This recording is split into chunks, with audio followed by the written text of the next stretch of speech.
Polly, news. Jade's bringing people in today. She's asking for you. She needs your powers to keep everyone safe.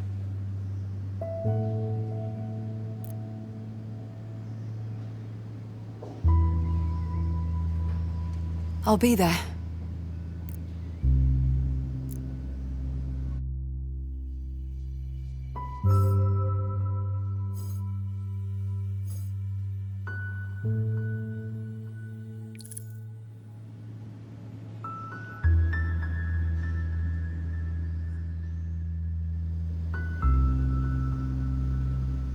Hey, the Prescients aren't doing well. They're weak from what MK and Ursula did. They're underfed too, and they badly need medicine, painkillers, anything to help them recover. Can you bring some? Oh, and when you see Jade, make sure nothing happens to her. To anyone. All right? I'll do my best.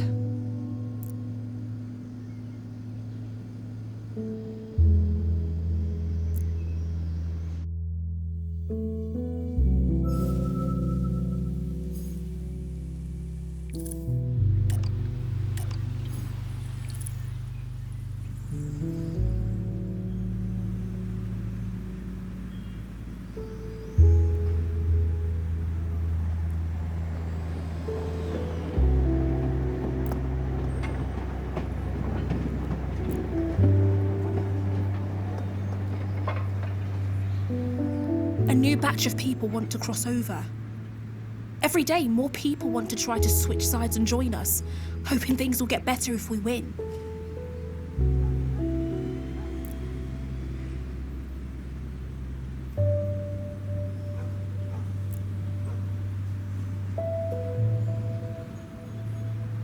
Those drones aren't supposed to be out until nightfall. We should be careful. Soldiers are everywhere too. See, this is why I asked for you. We have people on MK's side of town willing to help us, but that won't prevent things from going south. I have some errands to run. Perhaps I can find something to help. Maybe, but be careful. Don't get sidetracked. Every minute counts.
That was less than ideal. Sloppy. That was a real risk.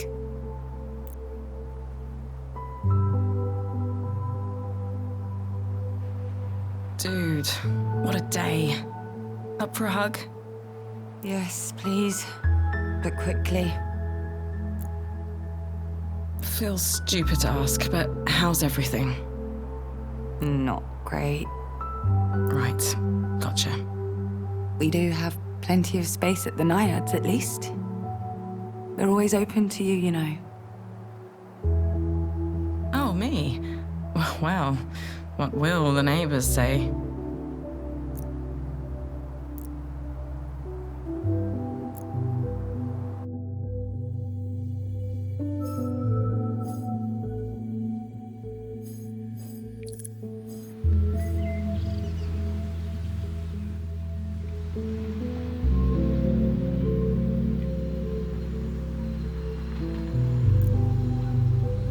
Good to see everyone here in one piece. Mother, you remember Yana? They'll be staying here as well.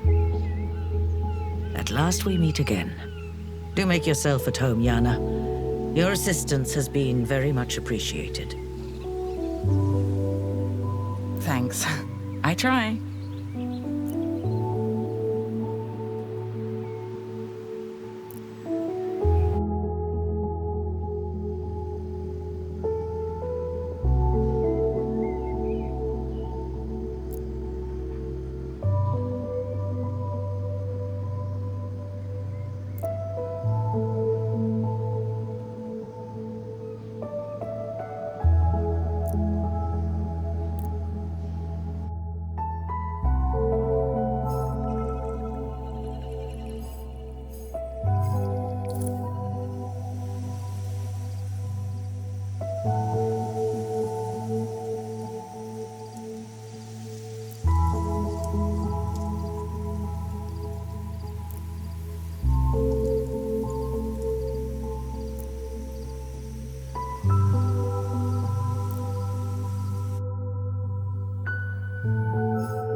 At this rate, I'm even willing to say a prayer.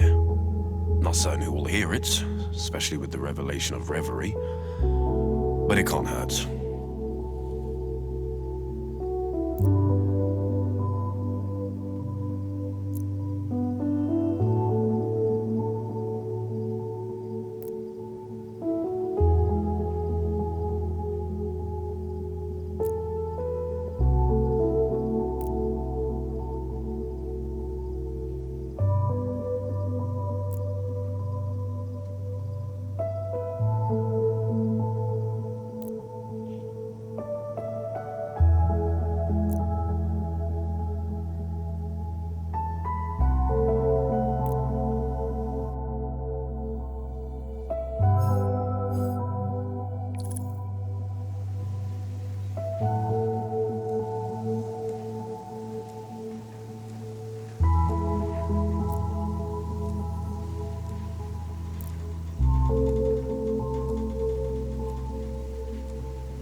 How are you feeling? To be honest, horrible. Drained.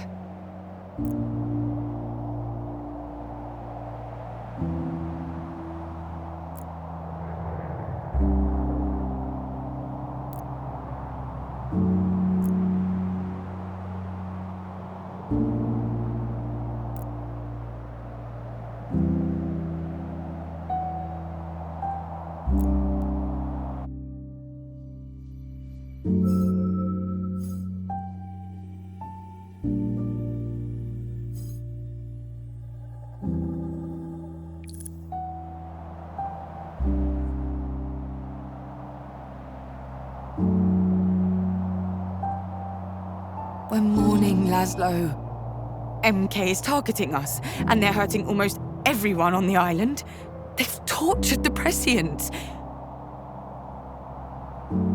All over Atina, people are in pain, and they're hurting each other. Brittle is doing badly, and Reverie hasn't helped as much as I hoped. Such a situation requires more than hope. Well, at least I tried. This is our oracle. We must not dismiss her concerns.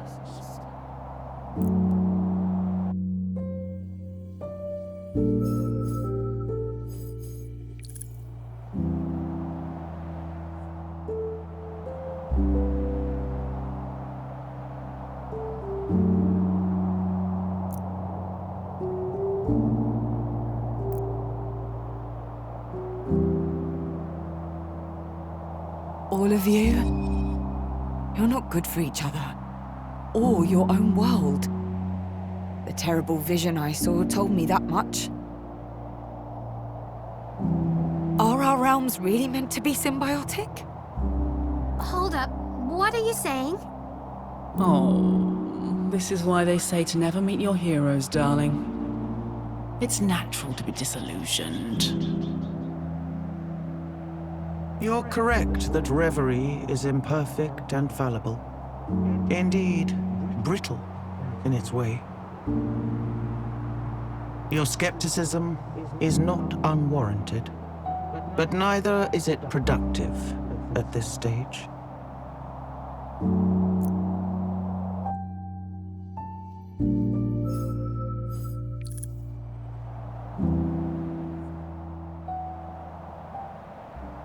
I don't want to talk about this anymore. I have to keep going.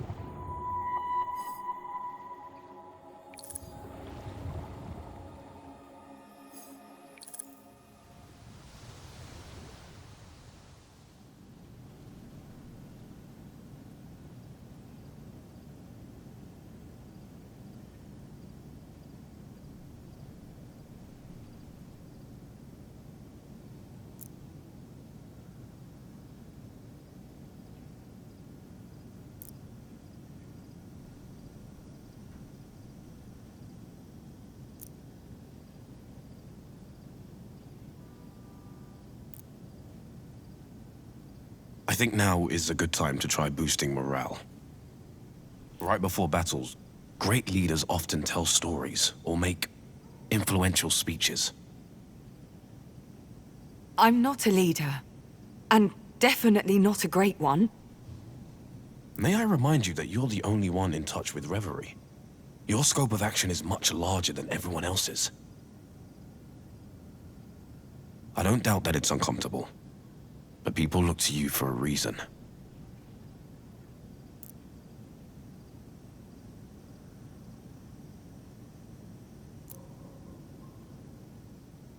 It's about the darkest days of Atina. A time when the Oxyon civilization was on the brink of collapse. I think we should try sharing it with people.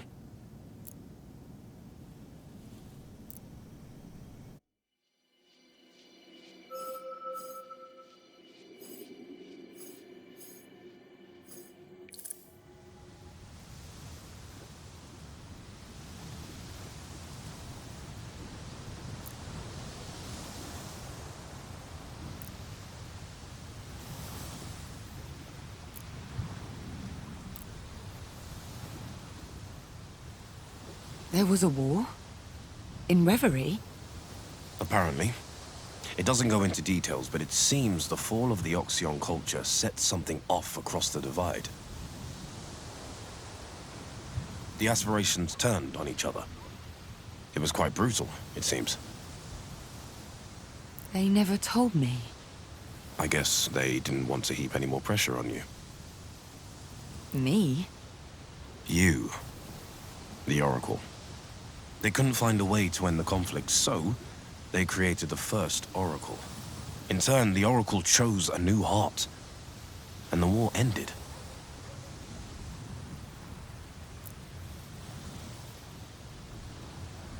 Of course, until this week, I thought it was all a metaphor. A parable on trust or something.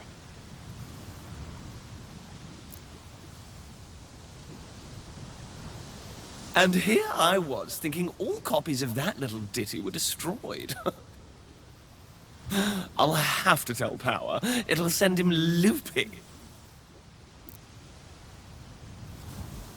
It ends with the aspirations vowing to help Athena in return for the Oracle's aid. Sounds familiar. I see what you're doing. Me? You. Maybe it would do everyone some good. To hear that what we're going through has happened before. And that everything turned out okay. That's why stories exist, right? Community. A way to share experiences and to shape the collective imagination. To inspire.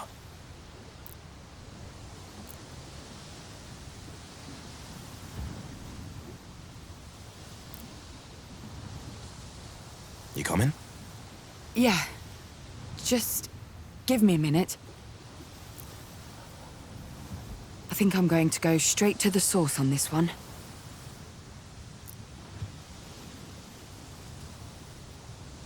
Come on. I know you're there. Oh, no fair. You cheated. All those powers of yours. Oracle? Comes with a title. You were listening? Only a bit. Well, a lot. Want to tell me about it? I don't know. The others might get all moody. They don't like talking about it. It's all ancient history this, and water under the bridge that.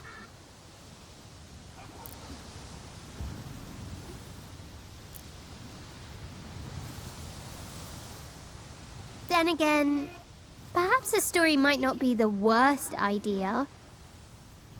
Yeah, I think you're right.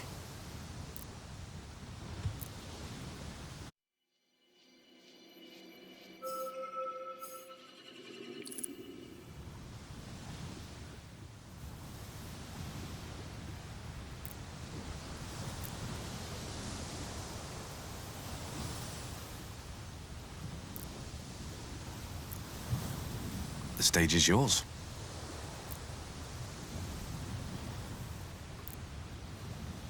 Hi, everyone. So this is an old Oxyon story that, well, I think it might be just what we all need right now. Oh, let me tell it. Do go on. I'm ever so good.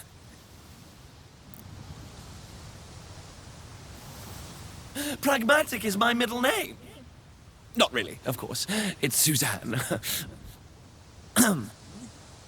At first, there was nothing. At first, there was nothing. Very nice, good diction. There was nothing for a very long time indeed. And then, there was me.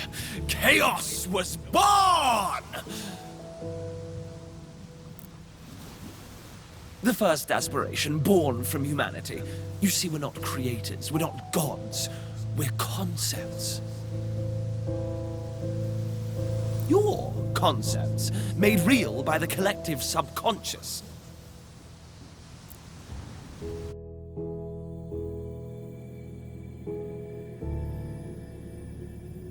As the first Homo sapiens looked out into the world, all they saw for was chaos, unrest, freedom. Unlimited possibility. From that possibility came me. I helped them make sense of the world, embrace the limitless, appreciate the boundless potential. Then I came along.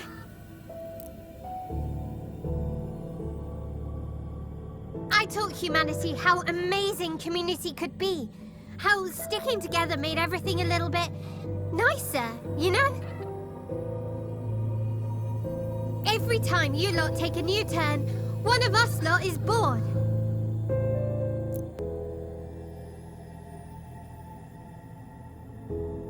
And for a long time, it was just the two of us, wasn't it, you little gremlin? That's right. I was the warm fire after a hunt, or a newborn's first squeal. And I was the growl in the night, the open plain ready to be explored.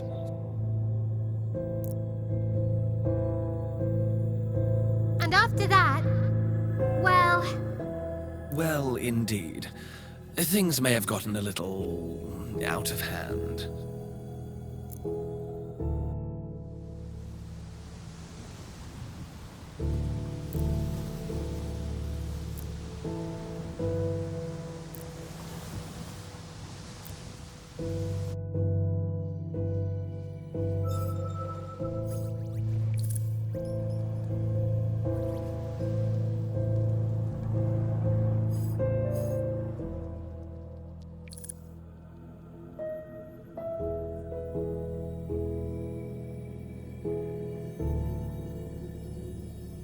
Indeed.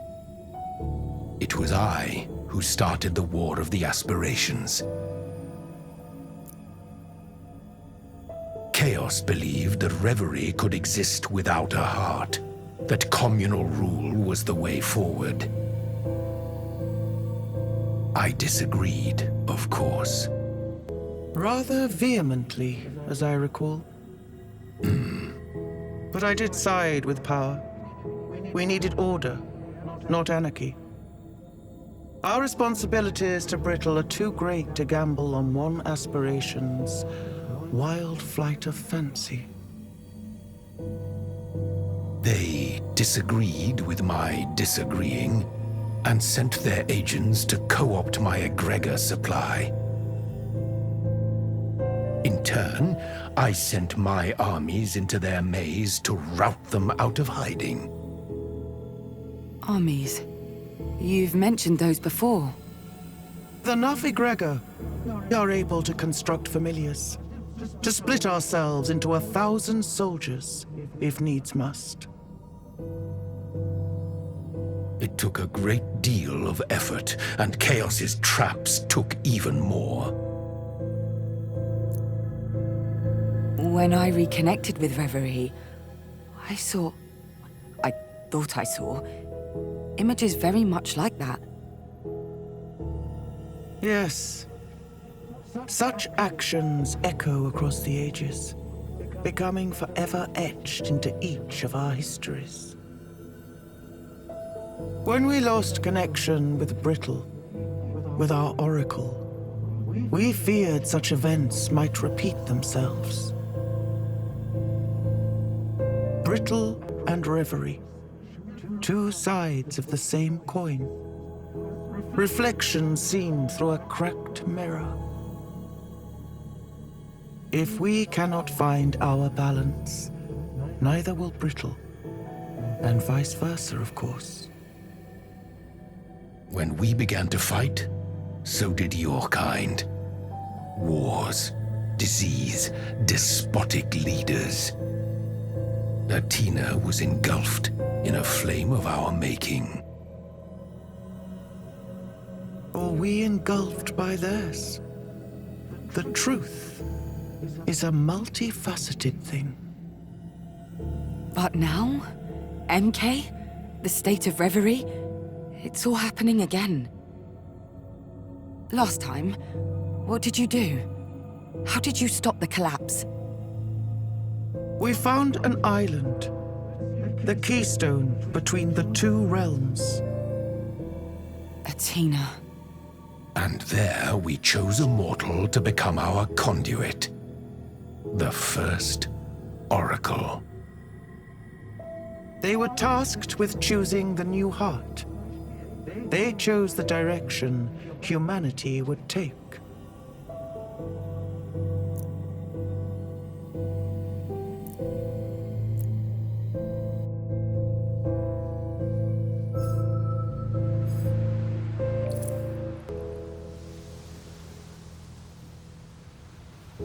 Go on then.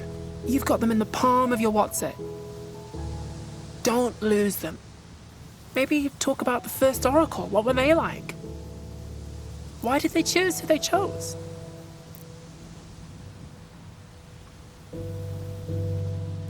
Good luck with that. Can't imagine you getting anything worth repeating out of this bunch. Or at least nothing coherent. Everyone's got an opinion. It's like our story, isn't it? We did our part. Now it's up to you to bring it home. Oh, it doesn't end! No stories end! They just peter out. Look, I can tell you this much. For every cycle of humanity, each time there's a big old change in your world, a new aspiration is born. We're well overdue for a new one. Like, really, it's been ages.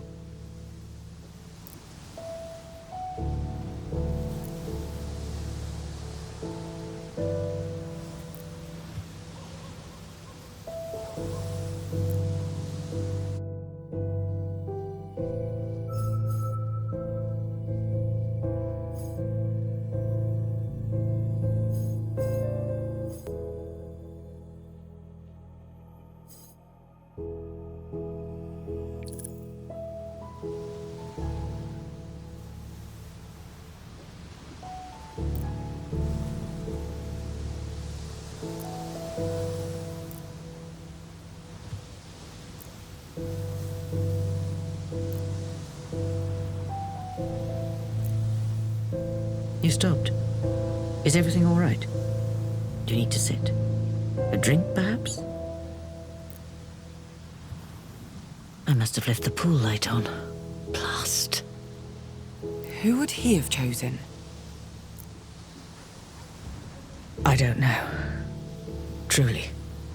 But I know what he would have wanted them to stand for. Kindness. Empathy. Understanding. Look at us. All of us. We've been through so much pain these past few weeks.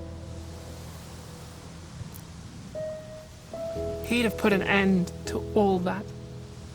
Or stemmed the tide, at least. A world with more empathy. That's what he'd have wanted.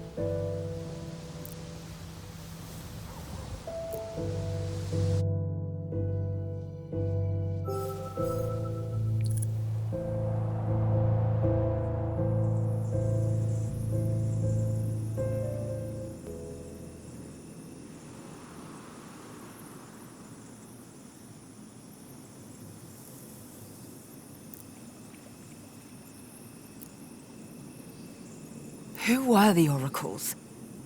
How did you choose them? Did you even choose at all? What do you want from me? Really?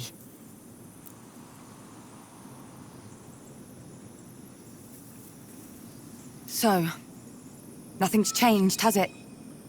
I'll have to figure this out by myself.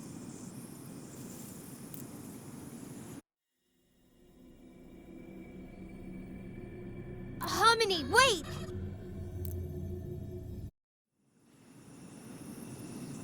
Don't call me that!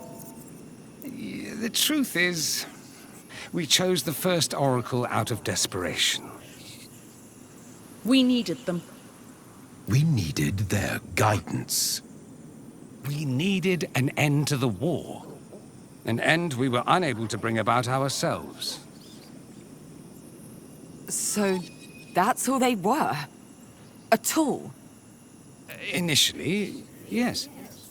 But then, well, we realized you're all right, you lot. Humanity. You may not believe this, but it turned out we'd been so obsessed with our own affairs that we'd completely overlooked everything in Brittle. And so the arrangement became permanent, and the oracles became a guiding hand on the rudder of reverie. Not leaders, but advisors. Major domos. Producers. Friends! But what about me? What do you want from me? That, I'm afraid, is up to you. What kind of oracle you choose to become is not up to us. It is the very nature of the agreement that you continue as your own person. Right? Right.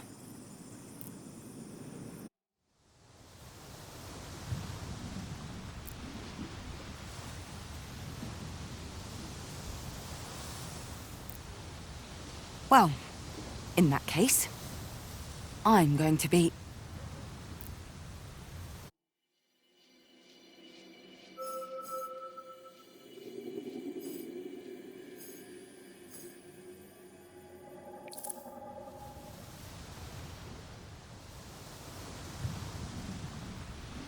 An oracle has to be fearless, ambitious, determined.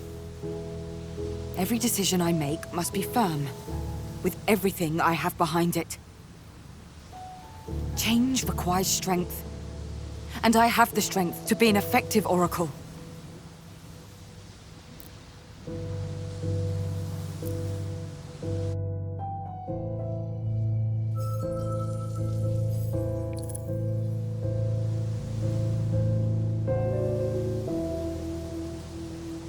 As the oracle, I want to be empathetic.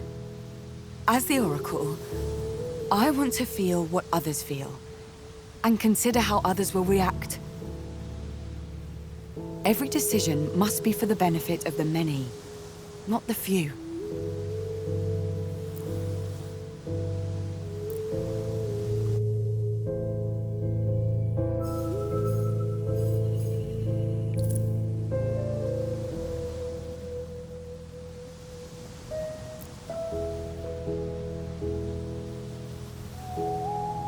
Yes. A valid choice. Indeed, the very first oracle had the heart of a warrior. To bring about peace, they turned to war. They urged us to fight, to show our prowess on the field of battle. Fighting and fighting until all were weakened, exhausted. And we saw that nothing had changed. We realized the futility of it all. The pointless waste. The Oracle had us build the labyrinth. A maze to store all our grievances. A place where they could be forgotten. We still bear the scars of that quarrel. In more ways than one. And of course, there was only one real way to end the war. They had to bring peace to Brittle, too.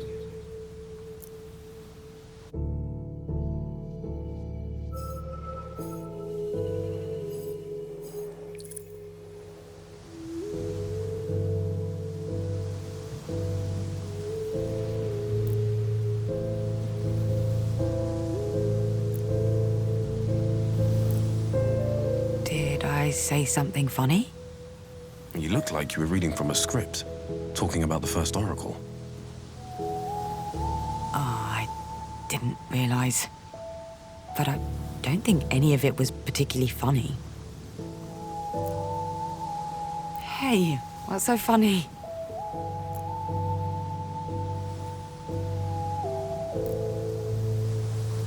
Nothing, sorry.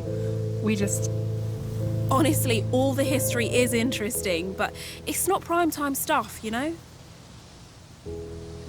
We want to hear about actions. Real stuff we can work on, stuff that can make a difference. Like, how did this first oracle settle the conflicts in Brittle? Going by the folks here, the Prescients, the Oracle must have been pretty powerful. Definitely powerful enough to stop a war.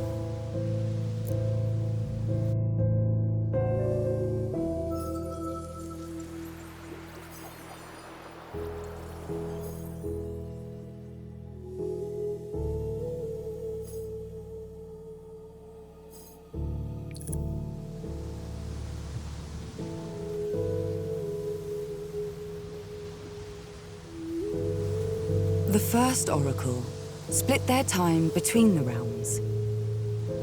They learned from the aspirations, but also their fellow humans. This was their skill. Duality of perspective. But to end the war in Brittle, they had to rely on Reverie. They listened to the aspirations, individually and together. And in the end, they gave the Oracle a gift. A way to bring peace to Brittle.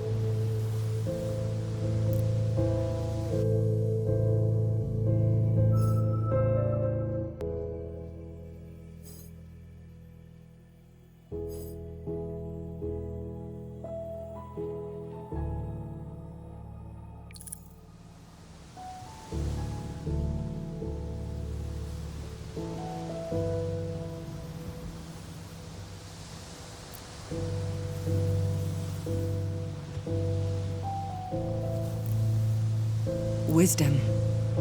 The aspirations gave them wisdom. After spending so much time in Reverie, the Oracle inherited more knowledge than any human before them. They were able to see beyond the veil, into pure reason. This wisdom gave them great power, but their vision of Brittle became blurred? Unsure.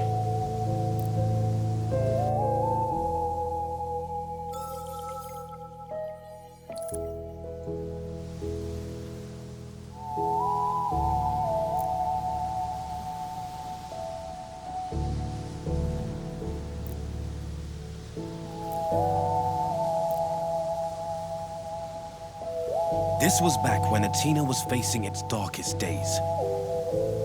There was an ecological disaster. The specifics are lost to time, but we know the population was devastated by vicious storms, which brought floods and mudslides. Then, as they are wont to do, a dictator arose, taking advantage of the pain and suffering to wield absolute power. The people were despondent. The ruling class's own inadequacy provided the perfect distraction. As they lurched from one calamity to the next, the populace grew ever more apathetic. And when there were signs of rebellion, half the populace looked away, or sided against their own interests. It was up to the Oracle to break this cycle. To break the system that had enslaved the people. So they had to act. They decided to.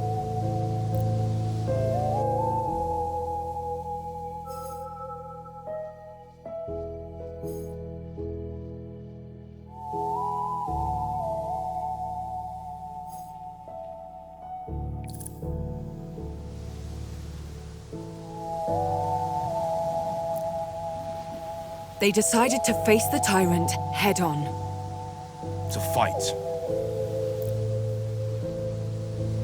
It wasn't easy. They faced insurmountable odds. The rebellion became a civil war that stretched for years. So the Oracle decided to...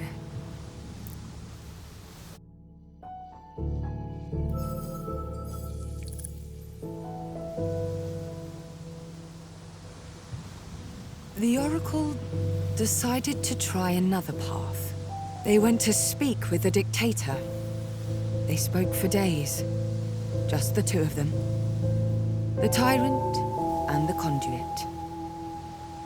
Eventually, they came to an agreement. The ruling class would remain in power. The dictator was to stay. But there would be rules. Safeguards. Protections for the people. It was a compromise, but the killing was stopped.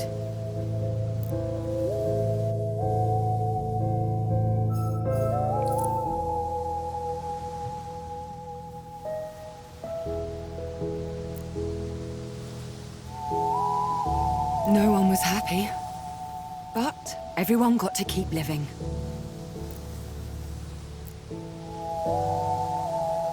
That's pretty much the long and short of it. The histories speak of an uneasy truce and a peace that lasted until, well, now. But what's history if not a pep talk from the world? All the wars and death and famine and loss, and yet here you are. You exist, against insurmountable odds. And compromise. That's how we keep existing. Sticking to your guns might seem more, I don't know, worthy. But you know the saying, eye, whole world blind, etc., etc.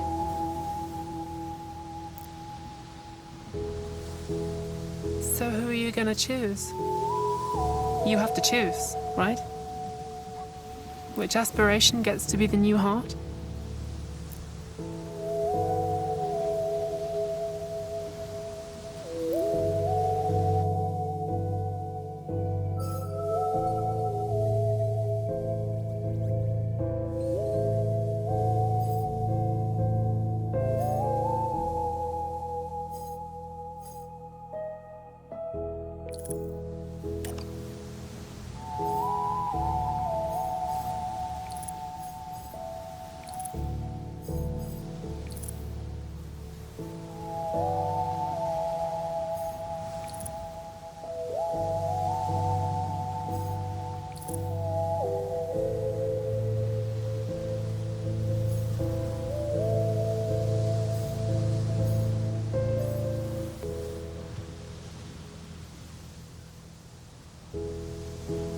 I think you know where my loyalties lie.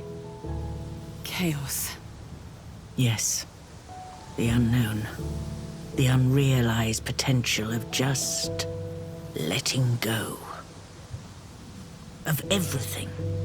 The idea of trying something genuinely new and fresh. No, that would be a terrible choice. I thought you'd jump at the chance. After all the trouble you got into with my mother. Well, that's rather the point, isn't it? No one ever chose me as heart because no one knows what would actually happen. Not even me. It can mean anything. The very end of existence as you know it. An anarchist utopia of unlimited sex and drugs. Or a generation of stagnation and apathy. I mean, yes, it'd be fun to find out. But then what? What if it all goes tits up? That'd be no fun at all.